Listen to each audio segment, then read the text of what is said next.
Bueno, el tráiler que ustedes acaban de ver es cuenta con la participación y codirección de un fotoperiodista colombiano. Está nominado al Oscar como mejor corto documental. Su obra Armado con una cámara, vida y muerte de Brent Renaud. Ahí estábamos viendo algunos de los apartes. Juan Arredondo, pues este productazo que hizo periodístico de fotoperiodismo le ha valido pues esta nominación a los premios Oscar, a los premios de la Academia, y nos va a contar para que ustedes no se pierdan este relato minuto a minuto de cómo fue lo que él vivió en esta cubriendo pues una guerra allí en Ucrania. Juan, gracias por estar con nosotros. Antes que nada, felicitaciones. Usted ya es ganador por esta nominación. Gracias, Juan Camilo. A ustedes y a la audiencia, gracias al equipo por interesarse y por darnos este espacio. Lo veo emocionado. Sí, es con mucho congojo, estamos muy contentos. Obviamente no esperábamos pues como este tipo de nominación cuando empezamos a hacer el documental. Lo que queríamos hacer era un tributo y honrar la memoria de nuestro amigo, de mi amigo y de nuestro colega Brent. Para la audiencia, para recordarlos un poco, nosotros fuimos atacados por tropas rusas el 13 de marzo del 2022, donde lamentablemente Brent pierde su vida, yo soy herido. Entonces, a partir de eso empezamos como digamos, este viaje de tratar de cómo contar esta historia. Y bueno, afortunadamente recibimos las noticias ayer de que estamos nominados a los premios de la Academia y seguimos en esta idea de poder mostrar la historia de Bren, recordarlo, pero también darle un tributo a todos estos periodistas que han fallecido tratando de llevar la verdad y la noticia a la audiencia. Sí, Juan, déjeme, usted pues ya en la primera respuesta creo que acaba de dar el puntapié inicial para esta entrevista. ¿Qué pasó en 2022? ¿Qué pasó en ese ataque? Y descríbame, porque usted sí que es bueno describiendo, pero es aún mejor retratando, cómo es esta historia, qué pasó ese día que usted nunca va a olvidar. Claro. A ver, yo les pongo un poco en contexto. Nosotros estábamos haciendo un seriado, una serie documental sobre el estado de refugiados a nivel mundial. Ya habíamos visitado diferentes partes, hemos estado en Centroamérica, con los migrantes haciendo este viaje a través de Centroamérica para llegar a Estados Unidos. Habíamos estado en uno de los campamentos más grandes de refugiados que hay hay uno que está en Bangladesh, con los en Myanmar, pero otros en Grecia. Más o menos cuando empezó o sea, la invasión de Ucrania, de Rusia en Ucrania empieza el 24 de febrero. Para la primera semana, yo creo que ya a la primera semana habíamos visto que las cifras de desplazados habían aumentado, ya estaba alcanzando niveles de 2 millones de desplazados. Entonces queríamos como contar en tiempo real lo que estaban viviendo los ucranianos que estaban viendo afectados por la guerra. Así que tomamos la decisión de viajar. Nosotros llegamos a Polonia, a la frontera Polonia-Ucrania, el 8 de marzo. Y a partir de ahí lo que hacemos, que lo hemos hecho ya por muchos años, es contar las historias de las personas que están justo en medio del conflicto, entrevistando a las personas, a las familias, tratando de armar esta narrativa de cómo se estaban viendo las personas afectadas, pero también de dónde era la génesis de ese desplazamiento. Lo que teníamos claro era que no queríamos ir a las líneas de combate, sabíamos que no íbamos a ir a la parte de Odessa, del Donbass, de la región de Mariupol, toda esta parte fronteriza con Rusia que no, sabíamos que no íbamos a ir a esas líneas de combate. Lo que queríamos era ver de dónde era que la gente estaba siendo desplazada. Lo que están viendo son algunas de las imágenes que yo capturé en ese viaje. El viaje atravesamos la ciudad y llegamos a Kiev, a la capital. Entendimos que la capital en ese momento era una ciudad de tránsito, no era una ciudad de refugio o de albergue para los desplazados.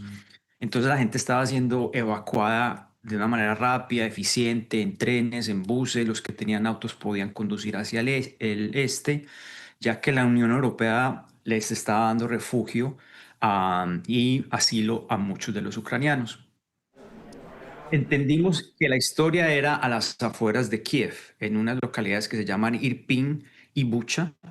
De esa manera que el domingo 13 de marzo emprendimos nuestro recorrido a ir a documentar este origen del desplazamiento.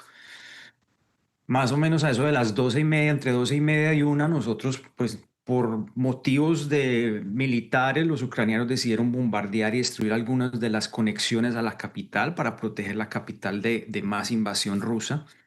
Entonces ahí tuvimos que dejar el auto, nuestro traductor, y empezamos a hacer un recorrido donde habían varios miembros de la prensa, ya nos habían explicado pues que en el momento la situación era segura. Y en ese recorrido vimos varios carros de civiles, varias caravanas de civiles que estaban siendo evacuados con banderas blancas, con avisos de gente a bordo, civiles a bordo, niños a bordo, pero con impactos de fusil en el carro. Entonces era como muy evidente que también los rusos estaban atacando a la población civil. En una de esas, un auto que era de los voluntarios que estaba ayudando a evacuar, se ofreció a llevarnos. Nosotros pues teníamos nuestro chaleco antibalas, casco con insignias de prensa. Él tenía en su carro la insignia de civil y digamos que nos iba a llevar a un puente donde la gente estaba siendo evacuada. Yo creo que más o menos 10 minutos, si la memoria no me falla, durante ese recorrido fue que fuimos emboscados. Yo estaba en la parte de atrás del carro y recuerdo que en la ventana izquierda vi en una trinchera un soldado con una AK-47 apuntar al carro y grité, nos van a disparar. Yo me arrojo al suelo y ahí es cuando empieza este tiroteo, es una emboscada. En mi mente sobró horas, pero creo que eso fue cuestión de minutos. Desafortunadamente mi amigo y mi colega Oren falleció. Después nos enteramos y entendimos que fue un tiro de gracia de un francotirador. Y a mí yo sufrí un impacto en el glúteo izquierdo. El carro fue averió y en algún momento llegó, paró. Ahí fue cuando me di cuenta que Oren ya había fallecido. Lo sacamos del carro y ahí empecé ya a desangrarme y a sentirme mareado, me estaba desmayando. La lógica del conductor, porque yo después de un año regresé a entrevistarlo, la lógica era que había relevos de cada 15 minutos de estos carros que estaban ayudando a evacuar civiles. Entonces él pensó que lo peor sería esperar 15 minutos. Afortunadamente para mí, a los 5 minutos llegó otro carro donde me ayudó a evacuar. Y para ese momento yo ya estaba ya yendo al hospital. En el hospital me hicieron un video donde me entrevistaron de manera rápida, pero ese video se convirtió en un video viral y ahí fue cuando nos enteramos de la muerte de Bren. Eso fue en Juan, marzo 13. Brent, ¿dónde iba? ¿En qué parte del carro me refiero? Iba en la parte del pasajero al lado del conductor y yo iba en la parte de atrás. En la parte de atrás. ¿Usted es el primero en el carro que mira al soldado? ¿Ellos no lo habían visto? No lo habían visto, no. Yo fui el primero que lo vi y pues avisé. Después el conductor me explicó que la lógica de él, porque él había sido también militar en ese entonces del ejército soviético en su época, pues él pensó, si sigo derecho, probablemente va a haber más tropas rusas y estos dos personas extranjeras pues van a ser capturadas. Yo de pronto puedo esquivar y evitar y conozco esta zona mejor. Entonces, esa fue la decisión que él tomó de hacer como un giro, una U y regresarnos, lo cual nos llevó, pues, digamos, a ponernos en la mira de esta emboscada. ¿Cuántos tiros escuchó? No, Juan Camilo, yo creo que eso es también un tipo, como algo, la gente puede relacionar eso como una película, eso se escucha, haz de cuenta, como una lluvia fuerte sobre una teja de ternillas, así se siente. Yo recuerdo que los vidrios de las ventanas me pegaban en la cara, pero eso se sentía, era como un estruendo, pero muchas balas que pegaron el carro. Yo después alcancé a ver una foto, porque ha sido parte de una investigación, pues como crimen de guerra, y el carro, pues como decimos vulgarmente, como un colador. Sí, fueron varios impactos, muchos impactos. el tiro que me hirió a mí entró por la cajuela y alcanzó a llegar y pegarme en el glúteo, pues porque yo estaba tirado en el piso del carro. Claro. Em, cuando escucho su relato de semejante emboscada, ¿cómo logran escapar? El carro siguió andando, afortunadamente. Sí, el carro siguió andando, tratando de esquivar esta balacera. El carro lo averiaron, se dañó, entonces él unas cuantas cuadras después pues ya el carro no podía rodar más, pero que el impulso lo llevó hasta donde el carro se pudo detener. Y ahí fue que el conductor pensó, bueno, ya estamos seguros, estamos fuera de la mira que no sabemos en realidad cuántos soldados eran. Y ahí es cuando ya me levanto, veo que Oren tiene un impacto aquí en la oreja, que estaba sangrando. Yo trato de parar como digamos la hemorragia, pero ahí en ese momento fue que entendí que Oren ya había fallecido. Era un carro de dos puertas, entonces ayudé a sostener a Oren mientras el conductor salía, abría la puerta y lo logramos eh, poner en el andén en ese momento. Eso es una imagen que sale en el documental, que fue una foto que después un soldado ucraniano retrató a Brent. Lo cubrieron después con una manta y lo que tengo entendido es que el ejército ucraniano lo evacuó y ya lo llevó pues como a la morgue. Es muy, muy impactante el relato Juan. Em, Me imagino el impacto, ese momento que usted describe cuando me quedó resonando en la cabeza. Usted dice, cuando me di cuenta que Bren estaba muerto. Ese momento, me imagino que el shock debe ser una cosa. Claro, uno no, pues, a ver, uno no espera, no sabía, yo no sabía qué estaba sucediendo, pues porque como estaba en el suelo del carro, digámoslo, pues no veía yo lo que estaba ocurriendo, yo no escuchaba que nadie hablaba, nadie decía nada, entonces pues en ese momento como que uno ya es más juego mental. En algún momento acepté que iba a morir porque dije, aquí ya, o sea, me llegó, yo no, pues más seguro es que vengan y nos terminen aquí nos asesinen, pues nos maten. Cuando ya levanto y veo que Oren está sangrando, pues uno como que guarda la esperanza y siempre guardé la esperanza de que lo pudieran reanimar, de que puedan hacer algún tipo de intervención. Yo en ese momento cuando lo sostuve, le sostuve el cuerpo, pues sentí que ya él ya estaba, ya había fallecido. Y eventualmente después, porque no vi la entrada del impacto por el cráneo, pues yo no sabía qué heridas tenía. En ese recorrido hacia el hospital es que llamo yo al hermano, Craig, que es el director del documental, y le digo, nos acaban de atacar, no veo a Bren, sé que se quedó atrás, yo ya voy para un hospital, pero le quería pues como avisar a él que se ve lo que estaba ocurriendo. Entonces ahí fue que ya se desencadena como toda esta serie de eventos que salen en las noticias, ya la noticia se vuelve viral, llega a la familia de él y pues ya se empiezan a tomar decisiones de cuándo él viaja a recuperar el cuerpo de su hermano. Juan, ¿cómo era Brent? A ver, Juan Camilo, yo conocí a Bren porque los dos fuimos becarios de la Nieman en la Universidad de Harvard. Entonces pude compartir con él ese año, una persona muy curiosa, supremamente inteligente, porque parte de lo que hablamos en el documental es que Bren era autista, fue diagnosticado con Asperger's, que es un tipo de autismo de alta funcionalidad, pero también es una persona que era muy enfocada y muy concentrada en su trabajo. Era una persona muy exigente, muy curioso, que se entregaba mucho a la historia y a lo que teníamos que hacer. Entonces, eso y fue un gran amigo. Yo creo que cuando yo terminamos la beca, que decidí seguir estudiando, hacer una maestría, pues él me dijo, véngase a vivir conmigo, yo le ayudo. Y después de eso, cuando ya me gradué, que me dijo, bueno, tenemos que empezar a trabajar porque tenemos varias cosas por hacer. Y yo creo que fue siempre muy generoso. Creo que uno de los regalos que me dio, no solamente conocerlo a él, pero poder hacer este documental fue que la familia confió en mí para poder leer sus diarios. Y ahí fue como que también abrió un mundo al que yo no conocía. Bren era una persona reservada por su misma condición de autismo, pero también una persona muy privada, entonces había cosas que él escribía mucho.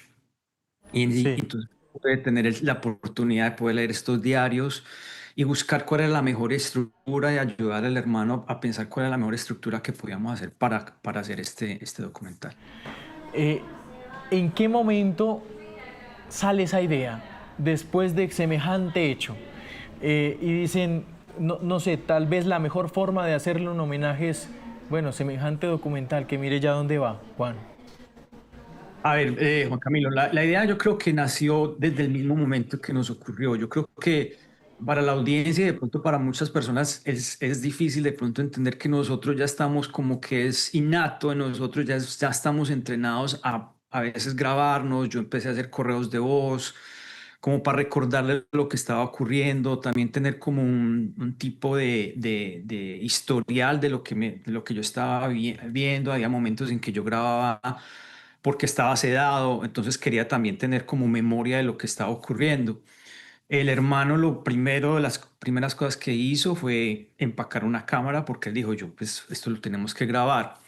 Ya que hemos tenido varios conversatorios alrededor del documental, Crega ha dicho muchas veces que entre los hermanos ya ellos tenían un pacto de que si algo les llegaba a ocurrir, porque una de las cosas es que ellos como hermanos ya tienen una trayectoria más o menos de 20-25 años cubriendo conflictos, ya habían estado en Afganistán, en Irak, en Somalia, Ucrania, Haití. Y el pacto que se hicieron es, si alguien llega a faltar, a fallecer, seguimos grabando y recuperamos el cuerpo. Nadie se queda. Ese es igual como el pacto que tenemos nosotros como equipo. Y no, pues fue como muy natural que llegara el hermano grabando, ¿no? Entonces él siguió con ese proceso. También es una forma, creo que, de nosotros de procesar las experiencias que vivimos, yo a través de la fotografía, o ahora a través del cine documental. Entonces, una vez ya pues, se hace el funeral de Brent, a mí ya me llevan a una clínica, me empiezo a recuperar, es que empezamos a tener la conversación de debemos hacer algo con este material. ¿Qué podemos hacer? Ya tenemos muchas horas de grabación, teníamos infinidad de horas grabadas en Ucrania. ¿Qué podemos hacer con esto? Entonces El, empezamos a jugar claro, con ideas de qué podría ser el documental. el proceso de estructurar un documental, porque es narrar una vida, ¿no? Sí, Es decir, es narrar una vida que uno sabe el terrible desenlace pues, que tuvo, que obviamente uno lamenta, pero ¿cómo empiezan ustedes a definir el tema de las imágenes, el orden del relato, cómo claro, narrar la vida de Brent? Es claro. eso a lo que quiero, es semejante Sí, responsabilidad. sí. Es una gran responsabilidad, además porque también, a ver, ellos o nosotros somos muy conocidos por un estilo cinematográfico que se llama estilo verité.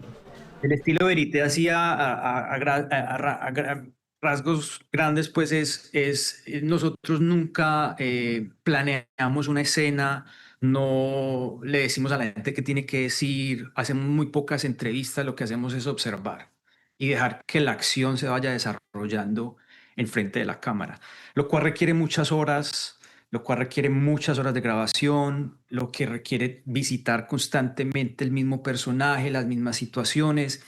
Entonces, nosotros a veces regresamos con horas y en cantidad de archivos donde lo que requiere es sentarnos a empezar a editar. Para este documental, más o menos unas 14 versiones. Primero pensamos que iba a ser un documental largo, después pensamos que mejor era corto. Parte de mi labor como productor y editor fue digitalizar todos los archivos que tenían ellos, porque pues son más o menos 20 años de trabajo en zonas de conflicto. Entonces era buscar la voz de Brent, queríamos que fuera la voz de Brent la que llevara el documental. Tomamos después decisiones de si incorporaban imágenes mías, si se incorporaba la voz del hermano. Eso ya son como más decisiones editoriales que se van tomando en el camino, pero lo importante era como encontrar esta voz. Hay muchos, digamos que se pueden hacer muchos ejercicios, hay muchas herramientas que se pueden usar para armar la estructura de un documental. Una de ellas es una entrevista como la que tenemos, donde entrevistamos a varias personas que pueden hablar de quién era Bren, pensamos en eso, hicimos algunas de esas entrevistas, pero como que la estructura fallaba, pensamos que se volvía un poco tedioso. Además es un documental que es difícil de ver porque hay muchas imágenes gráficas, entonces también la duración del documental lo teníamos muy presente, era esto, la gente va a estar cansada de ver tanto conflicto, tantas imágenes impactantes, entonces uno también juega como con esas versiones, con el tiempo de duración y con qué ejercicios podemos usar para contar la historia. Yo creo que eso es como la parte más, esa forma de contar historias en el cine para mí es lo que me llama tanta la atención y que creo que es lo que hace un documental, se hace es prácticamente en la sala de edición. Nosotros Sí, podemos grabar horas y horas de escenas, pero al final son esas decisiones que se toman en la edición. claro. Juan, déjeme hacerle esta pregunta porque me quedó sonando que usted dice, se ve en medio de la producción, de la grabación del documental, se ve con naturalidad, entre comillas, que el hermano llegue grabando, ¿no? Sí. Tal vez eso la gente no lo puede entender muy bien. Digamos, ¿cómo podemos explicar eso? O sea, el hermano, después de la noticia que se entera por usted, pues con dolor, con el dolor en el alma, obviamente, llega con una cámara grabando y como producción de este documental, ¿no? Sí, a ver, mira, yo creo que sí, y es muy válida esa pregunta y esa inquietud, porque yo también, como que digamos, tuve conflictos éticos y de pronto personales de que si la imagen de mi amigo debería estar, se debería ver de esa forma cuando él falleció. Yo por lo menos el comienzo del documental yo no lo veo por salud mental, porque me trae como recuerdos que no quiero tener, no quiero recordar a mi amigo con esa imagen, ni de esos momentos. Me quiero acordar de los momentos jocosos o los momentos que ambos disfrutamos en otras ocasiones. Pero fue algo que fue una respuesta del hermano que me dijo como, ah, es obvio. Él me dijo, pero por qué vamos a censurar la imagen de la muerte de mi hermano cuando nosotros lo que hemos hecho a través de nuestra carrera, no solamente yo como fotoperiodista, sino ellos también como documentalistas, es justamente eso, es entrar en estas zonas y contar la realidad. Entonces, ¿por qué no lo vamos a hacer con él? Y le di absolutamente la razón. O sea, tiene la razón. Obviamente se le pidió permiso pues a la familia, a la mamá. Fue una decisión familiar de decir, estaban todos bien con que la imagen de su hermano, de Bren, se vea el cadáver y se vea cómo lo están colocando pues en su ataúd y cómo lo están enviando para acá, para Estados Unidos, para el entierro. Entonces, claro, esas son decisiones que a veces discutíamos, mirábamos, pero sí, ¿será que le bajamos un poco a eso? Al final dijimos, le di la razón, le dije, absolutamente hagamos eso. Y entonces esas son las imágenes que de pronto van a incomodar a la gente, pero lo que también quiero es que la gente entienda que esto es la realidad de lo que es ser un corresponsal de guerra o un documentalista de conflicto, ¿sabes? Como que, y para poner en contexto, el Comité para Proteger Periodistas va a salir con un informe ahorita en febrero, pero este es el tercer año donde siguen aumentando las muertes y los ataques a periodistas. Desde que nos ocurrió ese ataque en Ucrania, constantemente cada año más de 100 periodistas han muerto al año cubriendo conflictos o cubriendo historias. Y no hay que irnos al extremo de Ucrania o de una zona de guerra. Los colegas reporteros en El Salvador, muchos están en el exilio reportando de su país. Los periodistas en México están siendo acechados por los carteles. Podemos solamente hablar del país vecino de Venezuela, donde muchos medios no operan ya. Entonces hay muchas formas de agresión al periodismo, autocensura, chuzadas a cuentas de redes sociales, al celular, creación. Hay otros que optan por la autocensura. Entonces es como Claro. contar un poco el punto de vista de lo que nosotros hacemos. 11:08 de la mañana. Pues Juan Arredondo, colombiano, fotoperiodista. Juan, felicitaciones por esta nominación a los premios Oscar. Creo que el adelanto que usted nos acaba de hacer con esta entrevista nos hace mirar por qué el resultado de esta nominación. Semejante historia que usted nos acaba de contar. Juan, gracias. Le agradecemos mucho por haber relatado como relató esta historia. Gracias. Camila, a ustedes y a la audiencia, muchas gracias. Les agradezco mucho el trabajo.